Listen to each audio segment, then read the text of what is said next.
A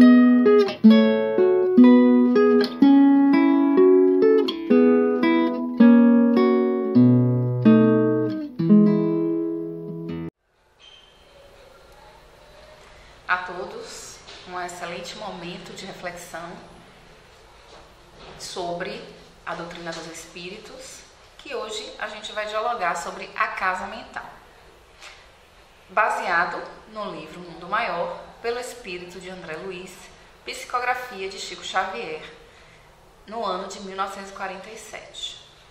Porém, a casa mental, desde antes de Cristo, por Hipócrates, século IV a.C., ele dizia: o homem deve saber que de nenhum outro lugar, mas apenas ao encéfalo, vem a alegria, o prazer, o risco e a diversão, o pesar, o luto, o desalento e a lamentação.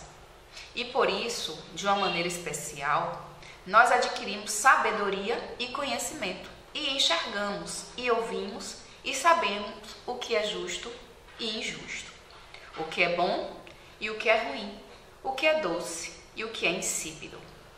Bem, Hipócrates é conhecido como o pai da medicina, e ele sabemos que foi um predecessor de Cristo, onde ele veio trazer todo um know-how de conhecimento já sobre anatomia, sobre a questão do homem na crosta terrestre. E o tema de hoje, casa mental, não que a gente vá tratar sobre o cérebro, mas nós vamos chamar um pouco a atenção sobre André Luiz e sobre o trabalho que ele fez quanto ao estudo do iniciar da neurociência. A neurociência é um estudo novo no campo científico, mas que desde primórdios, vemos agora com Hipócrates, quando ele fala sobre o encéfalo, e em 1940, isso antes de Cristo, e em 1947, quando no livro Mundo Maior, André Luiz vai ser orientado sobre o cérebro. Nós sabemos que o cérebro é a casa mental, e é o cérebro que transmite o que a mente, que é representado pela atividade do espírito, transmite ao mundo corporal, não é? Então vamos pensar só no exemplo. Diante de uma proposta entre você e outro, que precisarão, em um dado fictício, empurrar uma simples caixa, sendo ela pequena, média, de grande porte, mais pesada, a primeira tarefa a fazer é pensar de que modo iremos agir para movimentar a caixa. Se fizerem de forma aleatória, sem pensar, duas situações podem ocorrer. Uma, ou os dois vão empurrar a caixa na mesma direção, ou os dois vão empurrar a caixa em direções opostas. Esse simples exemplo que eu trouxe só é para a gente enfatizar a importância do pensar. O pensamento é a base da reflexão. Então, a evolução do pensar, a evolução de quem está atrás do pensar, que é a mente, que se reflete no estudo do cérebro, é um processo também evolutivo. Antigamente, a visão que se tinha do cérebro era muito limitada. Hoje, nós já temos, através dos estudos, tanto da ciência física, quanto também do mundo espiritual, informações sobre o cérebro.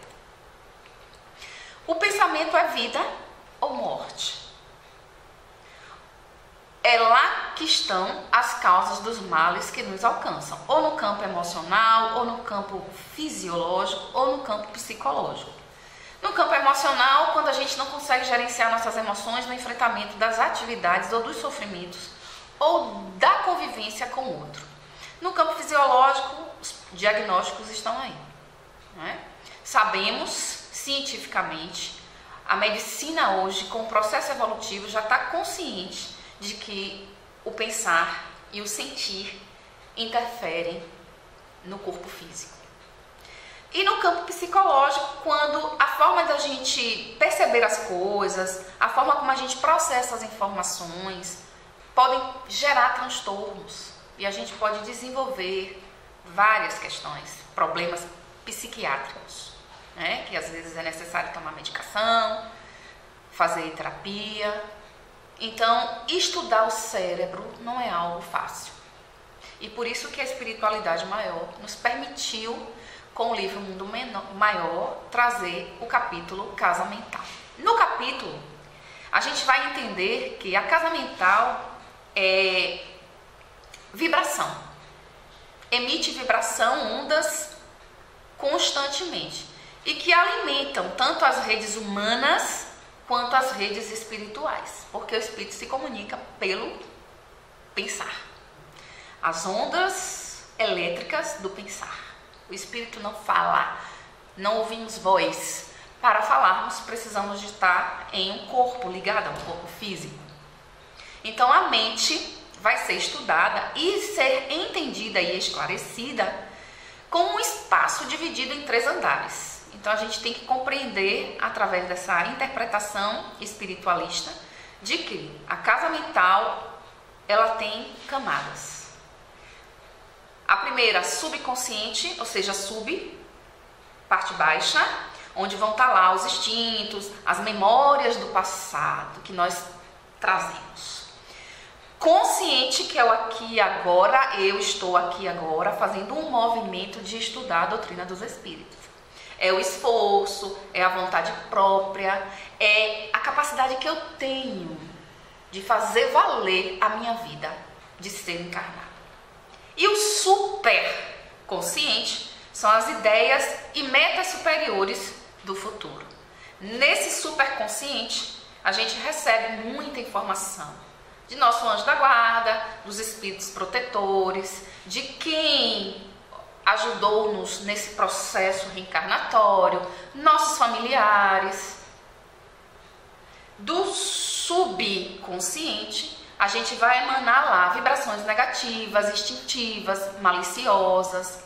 Então, nossa casa mental, se vocês verem aí, é como se fosse 3 livros. Eu botei uma imagem de 3 livros, onde para cima, né, a seta ascendente vai trabalhar o superconsciente, a seta descendente vai trabalhar o subconsciente. Mas por que eu coloquei livros? Porque a casa mental é uma enciclopédia. E através dessas informações, através dos nossos aprendizados, através das nossas ações, das nossas experiências, dos nossos convívios, do nosso estudo, tanto no mundo físico quanto no mundo espiritual, ou nos eleva, ou em condição de escolha, nos mantém. É uma escolha do espírito, né? Também temos a capacidade de uma decadência moral, quando a gente se alicerça ao que a gente já praticou no passado. E isso não é difícil de ocorrer, né? Quando a gente alimenta sentimentos negativos de ódio, toma raiva, uma briga no trânsito faz a gente corroer de raiva, né? De lançar pensamentos negativos contra o motorista ou a motorista, seja quem for. A gente automaticamente leva a nossa casa mental para a nossa potência primitiva. E se nós ficarmos por muito tempo ligados a esse primitivismo, que todos nós temos, não é? A gente pode sofrer uma queda moral. No livro, No Mundo Maior, o subconsciente é descrito como sendo o porão da individualidade. Lá estão arquivadas todas as experiências e registramos os menores fatos da vida. Tudo a gente fotografa. Aquela ideia de Big Brother é a vida. Nós também somos Big Brother de nós mesmos. A nossa casa mental fotografa, filma todas as nossas ações, todas as nossas atitudes. E muitas vezes, diante de uma atitude, a gente lembra, epa, eu não preciso mais agir assim, epa, não é assim que eu quero mais fazer. Né? Nossos arquivos, acessamos nossos arquivos e diante do nosso nível consciencial, que estivermos, a gente olha para o passado e diz, epa, não é esse caminho mais que eu quero, epa, eu já fui assim, mas não quero repetir. Então a gente começa a refletir nossa forma de agir, nossa forma de pensar, nossa forma de se conectar com o nosso sub ou nosso super. O consciente seria o quê? A região do córtex motor, a zona intermediária entre os lobos frontais e os nervos. Temos aí o cérebro desenvolvido, consubstanciando as energias motoras, do que se serve a nossa mente para as manifestações imprescindíveis no atual momento evolutivo do nosso ser. Ou seja, nós temos no cérebro as células, os neurônios, que são por vibrações elétricas, mas dentro desse contexto tem as células motoras, né, que transformam o nosso pensar na capacidade do agir, do se mover, do virar pescoço, do andar. Né? É a nossa mente consciente que manda mensagens e as células receptoras dessas mensagens transformam em movimento. E o superconsciente, o que seria na casa mental o superconsciente para o mundo espiritual, como eles explicam? É a região dos planos dos lobos frontais, silenciosos ainda para a investigação científica do mundo. Isso foi dito em 1947. Hoje a gente está com a evolução científica, onde a neurociência tem buscado muito estudar sobre o cérebro. Mas lá, na região dos lobos frontais, jazem materiais de ordem sublime, que conquistaremos gradualmente no esforço de ascensão, representando a parte mais nobre de nosso organismo divino em evolução. Quem acata a doutrina dos espíritos, acata que nós somos ser processuais. Não somos estanques, não é a primeira vez que estamos, não será a última. O que eu sei hoje, eu posso questionar amanhã. Como eu ajo hoje, eu posso questionar amanhã e fazer diferente. Então, somos seres individuais em processo de aprendizado e não podemos nos comparar a quem quer que seja, nem ao nosso pai, nem a nossa mãe, tampouco aos nossos irmãos, porque cada um tem um quanto de individualidade. E cada individualidade se refere às experiências, bem também quanto à leitura que fazemos dessas experiências. Por isso que para alguns um trauma pode gerar uma depressão, enquanto que outros podem a partir dali subir, ter uma ascensão moral, porque a percepção é diferente. A interpretação é de indivíduo para indivíduo. Assim, possuímos em nós mesmos, nesses 3 níveis da casa mental, o nosso passado. O nosso passado está dentro de nós. O nosso presente, que é o que nós somos aqui agora, como nós somos, mas também a possibilidade também do futuro. Porque como agimos hoje e o que buscamos aprender hoje vai nos moldando para sermos diferentes amanhã. Então a casa mental é divina, porque ela reúne o nosso histórico. E por que a gente precisa esquecer o passado? Já que nossa casa mental ela é tão ampla, justamente porque a mente não comportaria viver numa encarnação com dupla ideologia. O que eu fui ontem com o que eu sou hoje, de forma consciencial. Eu não poderia abrigar no aqui e agora a Elimara que eu sou hoje com a Elimara que foi ontem. Porque até 15 anos atrás, eu não pensava como eu penso hoje. Como eu suportaria lembrar de quem eu fui na encarnação passada, se nesta eu já consigo enxergar mudanças?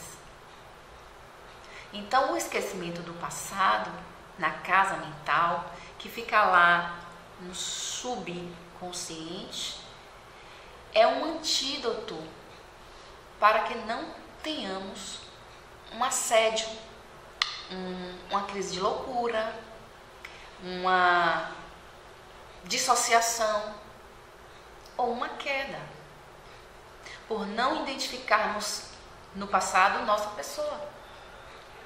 E isso é muito tranquilo de se compreender. O esquecimento do passado é necessário. O esquecimento do passado é um antídoto contra a loucura. É uma proteção divina. O que nos importa agora é nesta encarnação que estamos fazendo com ela. O que o seu nível consciencial, que é a parte intermediária da sua casa mental, está tendo a chance de transformar sua história. Aí você precisa analisar seu esforço, sua vontade própria, ou seu comodismo e o seu deixa pra lá, depois eu faço.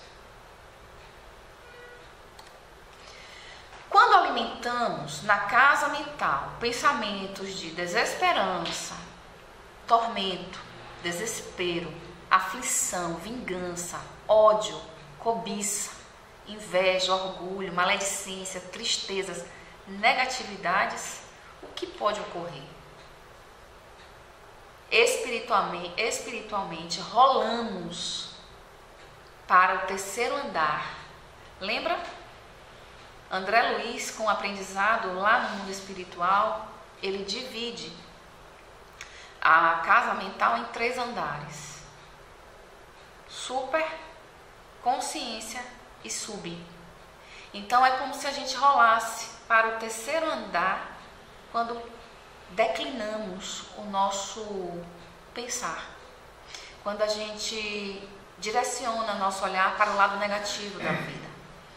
E aí nós rolamos para o terceiro andar e nos dissociamos das concepções superiores e entregamos-nos ao relaxamento da vontade, ou seja, a nossa vontade perde efeito, perde força e caímos, destarte, na esfera dos impulsos instintivos.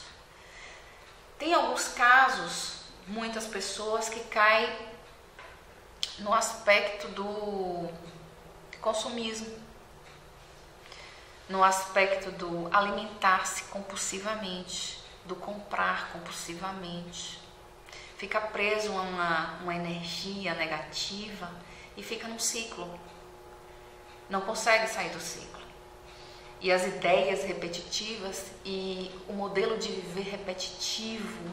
E aí a gente pergunta como? Por que uma pessoa não consegue sair do vício?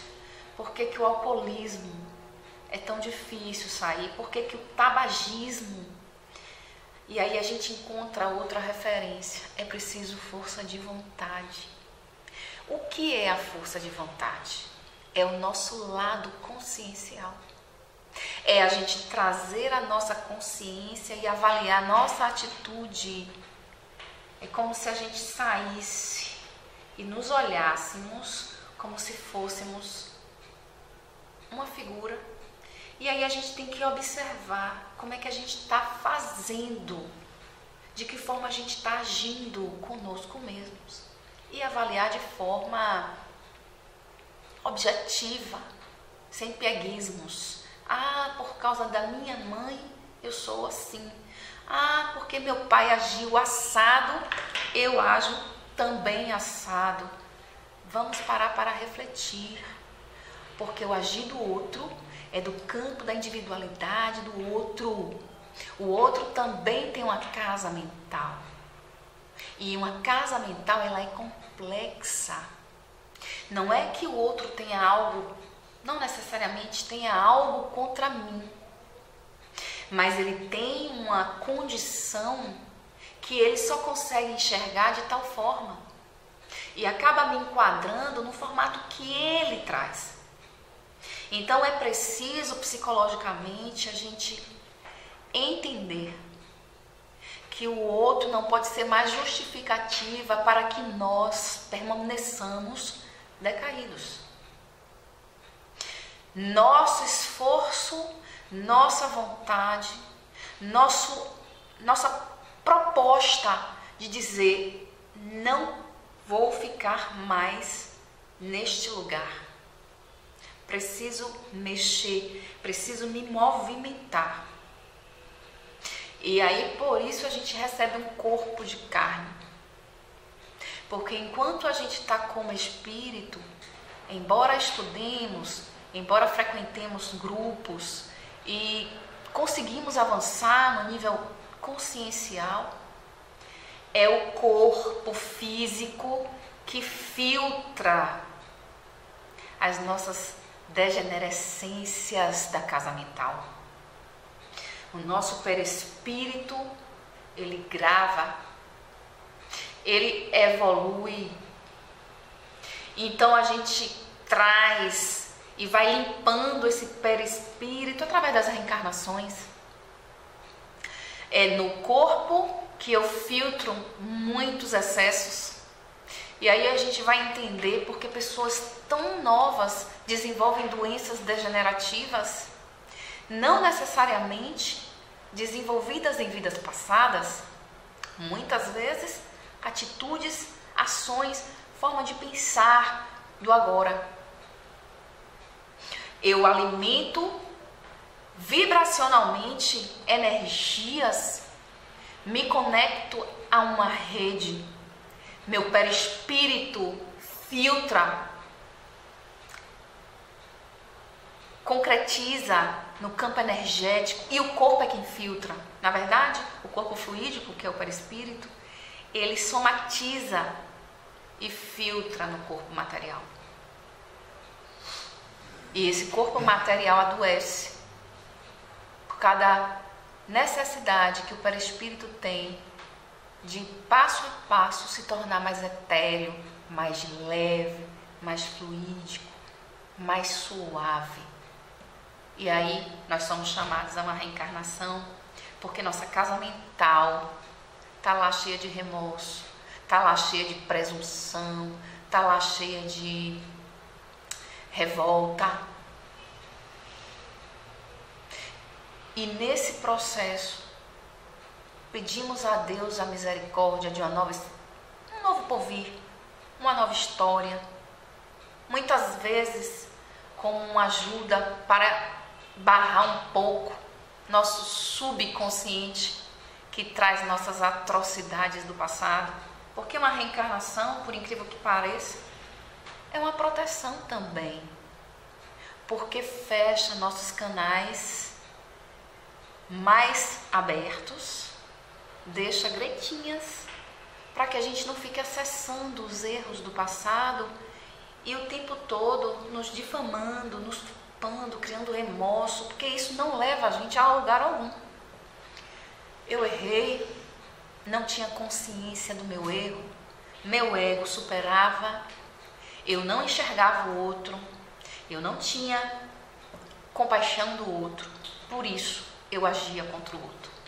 Mas, com o passar do tempo, nós vamos aprendendo que sofrer dói e que a dor é pesada e que quando a gente sente, a gente começa a despertar de que não vale a pena fazer o outro sofrer. Quando a gente toma consciência que o nosso agir é contra nós, porque tudo que fazemos, fotografamos, na nossa casa mental, filmamos, gravamos, e se isso machucou o outro, nós precisaremos filtrar essa dor. A semelhança, a empatia, a comprometimento, a conexão uns com os outros. E quando nós caímos na esfera dos impulsos instintivos, onde se arquivam todas as experiências da animalidade anterior, se nós não atentarmos e ativarmos a nossa consciência e dizer assim, epa, vou parar por aqui. com a mudança do pensamento, com a mudança de hábito. Nós precisamos mudar hábitos. Para mudar hábito, nós precisamos mudar a forma de pensar. Só o nível consciencial pode trazer isso. A ajuda espiritual existe, mas ainda estamos ligados ao nosso campo animal. Então, se não partir da nossa vontade, do aqui e do agora, de mudar hábitos, fica mais complicado. Não podemos perder a valiosa oportunidade de reerguer através das encarnações. Então, o perispírito, por ele guardar nossas ações e nossos erros, e o cérebro traduzir nossos pensamentos, ligando-nos tanto a vibrações positivas quanto a negativas, precisamos observar o manancial de nossos pensamentos. Que tipo de pensamento estamos alimentando?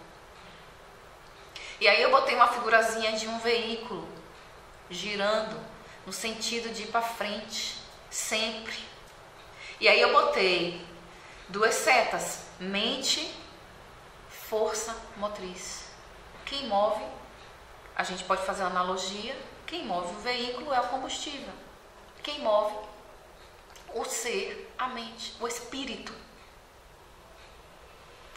E a mente sendo orientadora desse universo microscópico, é obrigada pela lei divina a aprender, a verificar, a escolher, a repelir, a aceitar, a recolher, a guardar, a enriquecer-se, a iluminar-se, a progredir sempre. A lei divina nos impõe a ir para o alto. A natureza prova. A planta busca a luz. A natureza, nesse simples olhar para ela, nos mostra que somos compelidos à luz. Não somos compelidos a rebaixar-nos. O rebaixamento, quem faz somos nós, pelo nosso instinto e atavismos. Mas a vida nos convida o tempo todo a olhar para cima. Ainda não consigo ser isso, ainda não consigo perdoar. Aí a gente precisa fazer um outro movimento que o Jesus falou. Eu hoje estou fazendo isso. Demorei muito, mas hoje eu já consigo fazer isso. Orar pelos aqueles irmãos que nos machucam. Quando a gente começa a orar pelos irmãos que nos machucam, ou que aparentemente não gostam da gente, parece que quimicamente há uma transformação. A gente começa a olhar o outro sem ódio, sem raiva. Começa a olhar o outro como um ser que também tem suas dores. E aí a gente para de perseguir o outro. E no momento que a gente para de perseguir o outro, a gente quebra esse campo energético de gladiação mental. E aí, mesmo que venha de lá, eu estou em uma outra vibração, não me atinge. E eu, com outra vibração, posso atingi-lo, envolvê-lo ou envolvê-la, acolhê-la. E aos poucos, a gente vai fazendo uma remodelação de sentimento, de vibração, de pensamento. A gente não está aqui para ser santo. Pelo menos eu não consigo, não vou conseguir. E tenho plena consciência disso. Mas há um chamamento para que a gente caminhe para a luz. E deixo bem claro aqui, através do livro No Mundo Maior. Eles afirmam que do plano objetivo, ou seja, do plano material, nós recebemos os atritos e as influências da luta direta, que nos ajudam a evoluir. E da esfera subjetiva, que eles afirmam que seria espiritual, absorvemos a inspiração mais ou menos intensa, depende, de cada um. As pessoas que oram mais, as pessoas que meditam, as pessoas mais espiritualizadas, o campo de sensibilidade delas aumenta. Então elas captam com mais facilidade. As inteligências, e aí a gente tem de forma intensa ou não, as inteligências desencarnadas ou encarnadas que nos são afins. E os resultados das criações mentais que eles são peculiares. Ou seja, é uma escolha do indivíduo se manter preso ao material, se manter no espiritual, que tem gente que só faz orar e não tem ação nem atitude para muita coisa. E a espiritualidade nos convoca a unir os dois para o aprendizado, né? Viajamos, e aí ele chamou a atenção, nós viajamos do simples impulso para a irritabilidade, da irritabilidade para a sensação, da sensação para o instinto, do instinto para a razão. E nesse campo de razão, nós vamos evoluir ainda muito mais. Porque a razão precisa ser compreendida como um clareamento de visão, uma percepção mais ampla das coisas. A razão não deve ser vista só como um instrumento racionalista, logicista. Não. A razão é o clareamento da consciência para entender o que não entendíamos antes. Nossa penosa romagem durante milênios que decorreram sobre nós, em todas as épocas, passo a passo, abandonando as esferas inferiores, a fim de escalar as superiores, coloca o cérebro também nesse processo. O cérebro do hominídeo neandertal para o cérebro humano hoje, também houve um processo evolutivo. O tamanho, o formato, né? Como o cérebro é um órgão sagrado da manifestação da mente, nós estamos constantemente em trânsito da animalidade primitiva para a espiritualidade humana. Oscilamos então entre a liberação e a reencarnação, progredindo até conseguir, pelo refinamento próprio, o acesso a expressões sublimes da vida superior. O esquecimento, nesse aspecto, é um antídoto, uma proteção divina, como eu já falei. A evolução interior é um desafio grave para o homem imaturo psicologicamente, que compreende a imperiosa necessidade de crescer, mas não tem a coragem suficiente para deslindar-se das amarras que mantêm ligação. Embora a nossa mente haja no organismo perispirítico, a lei divina chama-o para mudanças através de um novo porvir. E através do esquecimento do passado, recebemos um novo recomeço. Guardando na terceira parte da nossa casa mental o que já vivemos, recebemos uma nova oportunidade e a partir dessa nova oportunidade desenvolvemos um nível consciencial maior e com o passar dos anos, do tempo e do processo evolutivo, vamos clareando a nossa super consciência para receber fluidos, mensagens, ajudas do mundo maior. E por isso, a doutrina espírita nos ajuda tanto a suportar a realidade que vivemos no cotidiano. Porque nos dá embasamento de entender que o aqui e agora é um processo. A minha vida é hoje o que é, mas ela teve pior e poderá estar melhor. Isso nos protege de transtornos, isso nos protege de uma decadência moral maior, isso nos ajuda a cair e levantar, a entender que tem questões que precisamos passar, tem questões que precisamos rever, tem questões que precisamos reavaliar, questões que precisamos nos moldar, mas também questões que precisamos limitar dar um basta, dizer até aqui eu posso. Tudo isso é aprendizado. Tudo isso é aprendizado. Até saber falar um não, a gente precisa aprender. Porque não podemos dizer sim a tudo e a todos. Temos nossos limites, nossas condições e precisamos continuar o nosso processo. Não é? Muita gente quer que a gente seja o que ele quer, mas não podemos. Ele não consegue ser diferente e quer que nós sejamos. Então a gente tem que ter um pouco de cautela com a nossa casa mental, a gente tem um pouco de cautela com as nossas animalidades. Questionar, quando a gente estiver muito irritado, muito revoltado, questionar por que eu estou assim, o que é que está movendo esse sentimento em mim, da onde está vindo, o que foi que eu fiz, eu sonhei com algo, eu tive algum movimento de conflito, o conflito gerou o que em mim?